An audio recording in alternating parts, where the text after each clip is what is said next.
Hello guys, welcome to my channel. Today we are going to see how to resolve front audio jack not working on your Windows 10 computer. Let's fix that issue guys. For that, right click on the start icon, select device manager,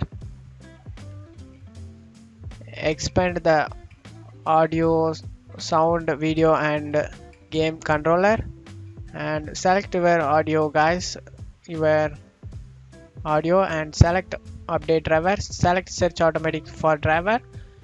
Click on search updated drivers on Windows Update. Click on check for updates. If anything listed over here, you just want to download and install it guys. After installing it, close out of here and restart your PC guys. Hopefully that can able to resolve a problem.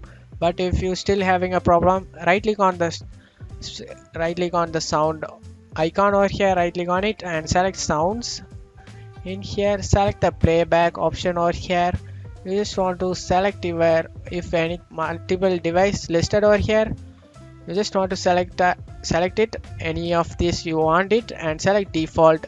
You just need to set it and there will be a tick mark will be there, and select apply and okay, and your problem will be resolved. And that's it for today's video guys. Give me a like and subscribe. Thank you.